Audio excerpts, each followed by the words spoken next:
Hi friends, ನಮಸ್ಕಾರ. Welcome back to Veena Mahendra vlogs. ಏನಪ್ಪ Sunday special ಏನು ಮಾಡಿ ತೋರಿಸ್ತಾಳೆ ಇವತ್ತು ಅನ್ಕೋತಿದ್ದೀರಾ? ಇವತ್ತು ನಾನೊಂದು ಸಿಂಪಲ್ಲಾಗಿ ಟೇಸ್ಟಿಯಾಗಿ ಒಂದು ಚಿಕನ್ ಫ್ರೈ ಮಾಡಿ ತೋರಿಸ್ತಾ ಇದ್ದೀನಿ. ಹಾಗೆಯೇ ವಿಂಟರ್ ಸ್ಪೆಷಲ್ ಒಂದು ಸೂಪ್ ಕೂಡ ಮಾಡಿ ತೋರಿಸ್ತಾ ಇದ್ದೀನಿ. ಅಂದರೆ ಇದು ಚಿಕನ್ ವಿತ್ ಎಗ್ ಸೂಪ್.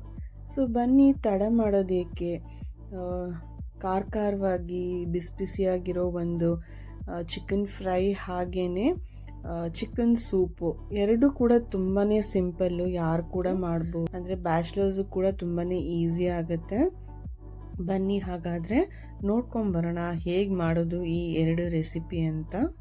ಇಲ್ಲಿ ನಾನೊಂದು ಕ್ಲಾರಿಫಿಕೇಶನ್ ಕೊಡೋಣ ಅಂತ. ತುಂಬ ದಿನದಿಂದ ಕೆಲವ್ರು ಕೇಳ್ತಾರಲ್ಲ, ಏನು ಯಾವಾಗಲೂ ನಾನ್ ವೆಜ್ ಮಾಡ್ತಾ ತೋರಿಸ್ತಾ ಇರ್ತೀರಾ ಅಂತ. ಹಾಗೇನಿಲ್ಲ, ನಾವು ಯೂಶ್ವಲಿ ಸಂಡೇ ಮಾತ್ರ ನಾನ್ ವೆಜ್ ತೊಗೊಳೋದು, ಅದರಲ್ಲೂ ಹೆಚ್ಚಾಗಿ ಚಿಕನು. ಮಟನ್ ತುಂಬ ಕಮ್ಮಿನೇ, ಯಾವಾಗಾದರೂ ಫಿಶ್ ಕೂಡ ಮಾಡ್ಕೋತೀವಿ. ಸೊ ನಾನು 1.5 kg ಚಿಕನ್ ತಂದರೆ ಅದರಲ್ಲಿ ಮಿನಿಮಮ್ ಅಂದರೆ 2 ಐಟಮ್ ಮಾಡ್ತೀನಿ, ಮ್ಯಾಕ್ಸಿಮಮ್ ಒಂದು 3 ಐಟಮ್ ಆದರೂ ಮಾಡ್ತೀನಿ. ನನಗದು ಮುಂಚೆಯಿಂದನೂ ಅಭ್ಯಾಸ ಆಗಿದೆ. ಹಾಗಾಗಿ ವೆರೈಟಿ ಇರ್ಬೋದಷ್ಟೇ, ಬಟ್ ಕ್ವಾಂಟಿಟಿ ವೈಸು ಕಮ್ಮಿನೇ ಇರುತ್ತೆ. ಸೊ ಬನ್ನಿ ನೋಡ್ಕೊಂಬರೋಣ ಚಿಕನ್ ಫ್ರೈ ಹಾಗೆ ಚಿಕನ್ ಸೂಪ್ ಹೇಗೆ ಮಾಡೋದು ಅಂತ. ಚಿಕನ್ ಸೂಪ್ ಮಾಡೋದಕ್ಕೆ ನಾನಿಲ್ಲಿ ಒಂದು 250 ಗ್ರಾಮ್ಸ್ ವಿತ್ ಬೋನ್ ಮತ್ತು ಬೋನ್ಲೆಸ್ ಚಿಕನ್ ತೊಗೊಂಡಿದ್ದೀನಿ. ಒಂದು ಬಾಣಲೆ ಇಟ್ಟು ಅದಕ್ಕೆ ಒಂದು 3 ಕಪ್ ನೀರು ಸೇರಿಸ್ಕೊತಾ ಇದ್ದೀನಿ. ನೀರು ಫಸ್ಟು ಕುದಿ ಬಂದಿದ ತಕ್ಷಣ ನಾವು ವಾಶ್ ಮಾಡಿಟ್ಕೊಂಡಿರೋ ಚಿಕನ್ ಸೇರಿಸ್ಕೊಂಡು ಅದಕ್ಕೆ 1/4 ಚಮಚ ಅರಿಶಿನ ಹಾಕ್ಕೊಂಡು ಹಾಗೆಯೇ ಸ್ವಲ್ಪ ರುಚಿಗೆ ತಕ್ಕಷ್ಟು ಉಪ್ಪು ಸೇರಿಸ್ಕೊಂಡು ಚೆನ್ನಾಗಿ ಬಾಯ್ಲ್ ಮಾಡ್ಕೋಬೇಕಾಗುತ್ತೆ. ಫಸ್ಟು ಈ ಚಿಕನ್ನು ಒಂದು ಕಡೆ ಬೇಯ್ತಾ ಇರಲಿ, ಮತ್ತು ಹಾಗೆಯೇ ಫ್ರೈಗೂ ಕೂಡ ರೆಡಿ ಮಾಡ್ಕೊಳ್ಳೋಣ. ಅದಕ್ಕೆ ನಾನೊಂದು ದೊಡ್ಡ ಬಾಣಲಿ ತೊಗೊಂಡು, ಇನ್ನೂ ಸ್ಟವ್ ಹಚ್ಚಿಲ್ಲ, ಫಸ್ಟು ಅದನ್ನು ಕಲಿಸ್ಕೊಳ್ಳೋಣ. ಹಾಗಾಗಿ 1 ಅಥವಾ 2 ಸ್ಪೂನು ಎಣ್ಣೆ ಸೇರಿಸ್ಕೋಬೇಕಾಗತ್ತೆ. ಎಣ್ಣೆ ಹಾಕ್ಕೊಂಡಿದ ತಕ್ಷಣ 1/4 ಚಮಚ ಅರಿಶಿನ, 1.5 ಚಮಚ ಖಾರದ ಪುಡಿ, ಹಾಗೆಯೇ 1.5 ಚಮಚ ಧನಿಯಾ ಪುಡಿ, ಮತ್ತು ಒಂದು ಅರ್ಧ ಸ್ಪೂನಿಂದ 1 ಸ್ಪೂನು, ನಿಮಗೆ ಖಾರ ಎಷ್ಟು ಬೇಕೋ ಅಷ್ಟು, 1 ಸ್ಪೂನು 1.5 ಸ್ಪೂನಷ್ಟು ಪೆಪ್ಪರ್ ಪೌಡ್ರ್ ಹಾಕೋಬೋದು. ಹಾಗೆಯೇ 1 ಸ್ಪೂನು ಉಪ್ಪು ಕೂಡ ಸೇರಿಸ್ಕೊಂಡು ಅದನ್ನು ಕೈಯಲ್ಲೇ ಚೆನ್ನಾಗಿ ಮಿಕ್ಸ್ ಮಾಡ್ಕೋತಾ ಇದ್ದೀನಿ. ಇದಕ್ಕೆ ಯಾವುದೇ ಥರದ ಮ್ಯಾರಿನೇಷನ್ ಬೇಕಾಗಿಲ್ಲ, ನೀವು ಕಲಸಿದ ತಕ್ಷಣ ಮಾಡಬಹುದು. ನಿಮ್ಗೇನಾದರೂ ಟೈಮ್ ಇದ್ದರೆ ಅದನ್ನು ಮ್ಯಾರಿನೇಟ್ ಮಾಡೋಕ್ಕೆ ಬಿಡ್ಬೋದು, ಬಟ್ ಅದರ ಅವಶ್ಯಕತೆ ಇಲ್ಲ. ಉಪ್ಪು ಖಾರ ಎಲ್ಲ ಚೆನ್ನಾಗಿ ಹಿಡ್ಕೊಳ್ಳುತ್ತೆ. ನಾನು ತೋರಿಸೋ ಮೆಥಡು ಫಾಲೋ ಮಾಡಿದ್ರೆ ತುಂಬಾ ಈಸಿ ಇದು. ನಾನು ಆಗಲೇ ಹೇಳ್ದಂಗೆ ಬ್ಯಾಚುಲರ್ಸ್ ಕೂಡ ಮಾಡ್ಬೋದು. ಸೊ ನೀರು ಸೇರಿಸೋ ಅವಶ್ಯಕತೆ ಇಲ್ಲ, ಉಪ್ಪೆಲ್ಲ ಹಾಕಿದ್ದೀವಲ್ಲ, ಚಿಕನಲ್ಲೂ ನೀರಿರುತ್ತೆ. ಸೊ ಒಂದು ಪ್ಲೇಟ್ ಮುಚ್ಚಿ ಒಂದು ಮೀಡಿಯಮ್ ಫ್ಲೇಮಲ್ಲಿ ನಾನು ಒಂದು 2 ಮಿನಿಟ್ಸ್ ಹಾಗೆ ಬೇಯೋದಕ್ಕೆ ಬಿಟ್ಬಿಟ್ಟೆ. ನೋಡಿ, ಮತ್ತೆ ಪ್ಲೇಟ್ ತೆಗೆದು ನೋಡ್ತಾ ಇದ್ದೀನಿ,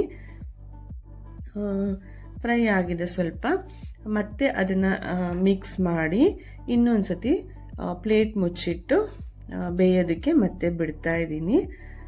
ಸೊ ಹೀಗೆ ಒಂದು 2-3 ಸತಿ ಹಾಗೆ ಒಂದು 5 ಮಿನಿಟ್ಸ್ ಇದೇ ಥರ ಪ್ಲೇಟ್ ತೆಗೆದು ನೋಡಿಕೊಂಡು ಅವಾಗವಾಗ ಮಿಕ್ಸ್ ಮಾಡ್ಕೊಳ್ಳಿ. ಮತ್ತು ಒಂದು 5 ಮಿನಿಟ್ಸ್ ಈ ಥರ ಬೆಂದ ಮೇಲೆ ಪ್ಲೇಟ್ ತೆಗೆದು ಒಂದು ಸಣ್ಣ ಕಪ್ಪಲ್ಲಿ ನೀರು ಸೇರಿಸ್ಕೋಬೇಕಾಗತ್ತೆ. ಅಂದರೆ ಜಾಸ್ತಿ ನೀರು ಹಾಕೊಳ್ಳೋಕೆ ಹೋಗಬೇಡಿ, ಇಷ್ಟು ಹಾಕ್ಕೊಂಡ್ರೆ ನಾನು ತೋರಿಸಿದ ಅಳತೆಗೆ ಹಾಕ್ಕೊಂಡ್ರೆ ಸಾಕಾಗುತ್ತೆ. ಸೊ ಮತ್ತೆ ಇನ್ನೊಂದು ಸತಿ ಚೆನ್ನಾಗಿ ಮಿಕ್ಸ್ ಮಾಡಿ ಮತ್ತೆ ಪ್ಲೇಟು ಮುಚ್ಚಿಟ್ಬಿಡಬೇಕು. ಹೀಗೆ ಒಂದು 3 ಮಿನಿಟ್ಸು ಹಾಗೆ ಬಿಟ್ಬಿಡಿ, ಮತ್ತೆ ಕಲ್ಸಕ್ಕೆ ಹೋಗ್ಬಿಡಿ. ಪ್ಲೇಟ್ ಮುಚ್ಚಿ 3 ಮಿನಿಟ್ಸ್ ಹೀಗೆ ಬೇಯಿಸ್ಕೊಂಡ್ಮೇಲೆ ನೋಡಿ, ತೆಗೆದು ಮತ್ತೆ ನೋಡ್ತಾ ಇದ್ದೀನಿ, ಜ್ಯೂಸಿಯಾಗಿ ನೀರೆಲ್ಲ, ಚಿಕನಲ್ಲಿರೋ ನೀರು ಮತ್ತು ನಾವು ಹಾಕಿರೋ ನೀರಲ್ಲೆಲ್ಲ ಚೆನ್ನಾಗಿ ಬೇಯ್ಕೋತಾ ಇದೆ ಚಿಕನು. ಮತ್ತು ಇನ್ನೊಂದು ಸತಿ ಮಿಕ್ಸ್ ಮಾಡಿ ಒಂದು 2-3 ಮಿನಿಟ್ಸ್ ಹಾಗೆ ಬಿಟ್ಟು ನೋಡಿದ್ರೆ ತಕ್ಕ ಮಟ್ಟಿಗೆ ನೀರೆಲ್ಲ ಹಿಂಗಿದೆ. ಈಗ ಒಂದು ಸ್ವಲ್ಪ ಕರಿಬೇವು ತೊಗೊಂಡು ಅದಕ್ಕೆ ಸೇರಿಸ್ಕೊಂಡು ಮಿಕ್ಸ್ ಮಾಡ್ಕೋತಾ ಇದ್ದೀನಿ. ಕರಿಬೇವಿನ ಫ್ಲೇವರು ತುಂಬಾ ಚೆನ್ನಾಗಿರುತ್ತೆ ಚಿಕನ್ಗೆ ಹಾಕಿದ್ರೆ. ಸೊ ಹಾಗಾಗಿ ಕರಿಬೇವು ಹಾಕ್ಕೋತಾ ಇದ್ದೀನಿ. ನೋಡಿ ಮತ್ತೆ ಮಿಕ್ಸ್ ಮಾಡಿಕೊಂಡೆ. ಆಲ್ಮೋಸ್ಟ್ 75% ಏನು 80% ಚಿಕನ್ ಕುಕ್ ಆಗಿಬಿಟ್ಟಿದೆ. ಆ ನೀರಲ್ಲಿ ಎಲ್ಲ ಸ್ವಲ್ಪ ಡ್ರೈ ಆಗಬೇಕಷ್ಟೆ. ಸೊ ಮತ್ತೆ ಪ್ಲೇಟ್ ಮುಚ್ಚಿ ಇಟ್ಬಿಟ್ಟಿದ್ದೀನಿ. ಅದಿನ್ನೇನು ಒಂದು 2 ನಿಮಿಷಕ್ಕೆಲ್ಲ ಡ್ರೈ ಆಗಿಬಿಡುತ್ತೆ. ಈಗ ಚಿಕನ್ನು ನಾವು ಸೂಪ್ ಮಾಡ್ಕೋತಾ ಇದ್ದೀವಲ್ಲ, ಆ ಚಿಕನ್ನು ಫುಲ್ಲು ಕುಕ್ ಆಗಿದೆ. ಸೊ ಸ್ಟವ್ ಆಫ್ ಮಾಡಿ ಆ ಚಿಕನ್ ಪೀಸಸ್ನೆಲ್ಲ ಒಂದು ಪ್ಲೇಟ್ಗೆ ಟ್ರಾನ್ಸ್ಫರ್ ಮಾಡ್ಕೋತಾ ಇದ್ದೀನಿ. ಯಾಕೆಂದರೆ ಈ ಚಿಕನ್ ಎಲ್ಲ ಸ್ವಲ್ಪ ಒಂಥರ ಪುಡಿ ಮಾಡಿ ಅಂದರೆ ಒಂಥರ ಸ್ವಲ್ಪ ಪೀಸ್ ಮಾಡ್ಕೋಬೇಕಾಗತ್ತೆ. ಅದು ಸ್ವಲ್ಪ ತಣ್ಣಗಾಗಲಿ.